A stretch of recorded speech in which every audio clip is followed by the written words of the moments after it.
క్షత్రియ corporation ఏర్పాటు చేయాలంటూ విజయవాడలో క్షత్రియ శంఖారావం పేరుతో భారీ బహిరంగ సభను ఏర్పాటు చేశారు. ఈ కార్యక్రమానికి క్షత్రియులంతా భారీగా హాజరయ్యారు. క్షత్రియ శంఖారావంపై మా ప్రతినిధి సుధీర్ మరింత సమాచారం అందిస్తారు. శంఖారావం పేరుతో రోజు రాష్ట్ర వ్యాప్తంగా క్షత్రియులందరూ చలో విజయవాడ కార్యక్రమాన్ని చేపట్టారు. అయితే దీనికి సంబంధించి విజయవాడ మాకినేని బసవ పొన్నయ్య స్టేడియంలో ఈరోజు క్షత్రియ శంఖారావం కార్యక్రమాన్ని భారీ బహిరంగ సభ నిర్వహించున్నారు. అయితే ఈ క్షత్రియ సామాజిక వర్గానికి సంబంధించి ఎటువంటి డిమాండ్స్ ఉన్నాయి, అసలు ఈ భారీ బహిరంగ సభ కారణాలేంటో మనతో మాట్లాడడానికి మాజీ TTD board chairman and MLC Rudraraju Padmaraju గారు మనతో ఉన్నారు. సార్ చెప్పండి, ఈ భారీ బహిరంగ సభ యొక్క ముఖ్య ఉద్దేశం ఏంటి?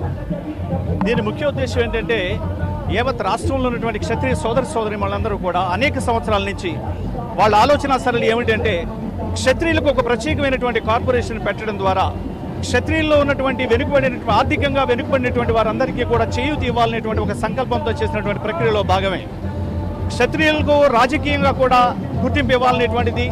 మరి ఇదివరలో ఉన్నటువంటి గుర్తింపు లేదు అనేటువంటి భావన కానీ చాలా మందిలో మరి దృఢంగా నాటుకున్నటువంటి పరిస్థితులలో ఈ క్షత్రియ శంఖారావం ద్వారా మరి ప్రభుత్వ దృష్టికి తీసుకువెళ్లాలని యావత్ క్షత్రియ సోదరులందరూ కూడా ఆలోచన చేసి మరి వివిధ జిల్లాలు కూడా పర్యటించి ఆ జిల్లాలో ఉన్నటువంటి క్షత్రియ సోదరులందరినీ కూడా మేల్కొలిపి మరి రాష్ట్ర ప్రభుత్వం దృష్టికి తీసుకువెళ్ళాలి, వారిని మరి రాష్ట్ర ముఖ్యమంత్రి గారి దృష్టికి తీసుకువెళ్ళడం ద్వారా బ్రాహ్మణ కార్పొరేషన్ కానీ వైశ్య కార్పొరేషన్ కానీ వివిధ వర్గాలకు ఇచ్చినటువంటి కార్పొరేషన్ లాగానే మరి క్షత్రియులు కూడా ఒక కార్పొరేషన్ ఇచ్చినట్లయితే, దానికి ఆర్థిక పరిపుష్టి కలిగినటువంటి కార్పొరేషన్గా ఇచ్చినట్లయితే మరి క్షత్రియుల్లో ఉన్నటువంటి ఆర్థికంగా వెనుకబడిన వారందరినీ కూడా మరి విద్యా సౌకర్యాలు కల్పించడంలో కావచ్చు, వారి యొక్క ఉపాధి కల్పన విషయంలో కావచ్చు, వారిని ముందుకు తీసుకువెళ్ళాలి.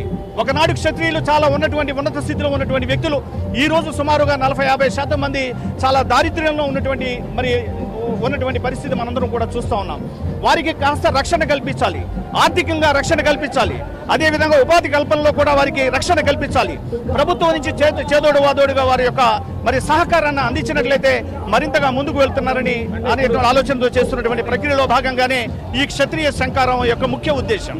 అంటే ఇప్పుడు 4.5 ఏళ్లకు ముందు రాంది, ఇప్పుడు ఈ రోజు ఇంకా అంటే ఎన్నికల ముందు ఈ క్షత్రియ శంఖారావం ఎందుకు పెట్టాల్సి? ఎన్నికల ముందు వచ్చింది, లేకపోతే ప్రభుత్వాన్ని బెదిరించి తీసుకోవాలనేటువంటి ఆశయం కాదు క్షత్రియులది. మిగిలిన వారు అందరికీ కూడా ఇచ్చారు. అగ్రవర్ణాల్లో ఉన్నటువంటి వైశ్యులు కానీ బ్రాహ్మణులు కానీ ఇచ్చినటువంటి పరిస్థితుల్లో క్షత్రియులు కూడా ఆర్థికంగా వెనుకబడి ఉన్నారు.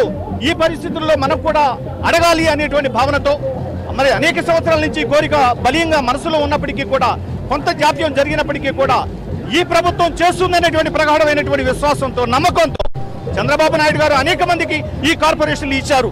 వారిని పరిపుష్టి కోసం, వారి అభివృద్ధి కోసం, వారి యొక్క ఆర్థిక పరిపుష్టి కోసం చేసినటువంటి సంకల్పంలో భాగంగా క్షత్రియులకు కూడా కార్పొరేషన్ ఇస్తారనేటువంటి అపారమైనటువంటి నమ్మకంతో చేస్తున్నటువంటి ప్రక్రియలో భాగం అని చెప్పి మనం చేస్తా ఉన్నాం.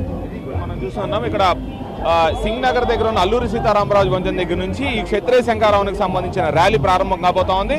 అయితే ఈ రాష్ట్ర ప్రభుత్వాన్ని ముఖ్యంగా క్షత్రియ సామాజిక వర్గం తెలియజేసేది అంటే అగ్రవర్ణాల్లో చాలా మందికి కార్పొరేషన్లు ఏర్పాటు చేశారు. ఈ క్షత్రియ శంఖారావం ద్వారా అయినా ప్రభుత్వం మేల్కొని క్షత్రియ సామాజిక వర్గానికి ఒక కార్పొరేషన్ ఏర్పాటు చేయాలని చెప్పేసి ముఖ్య ఉద్దేశంతోనే ఈ శంఖారావం చేస్తున్నట్టు తెలుపుతా ఉన్నారు. కెమెరా పర్సన్ మీరాతో సుధీర్, AP24/7 విజయవాడ.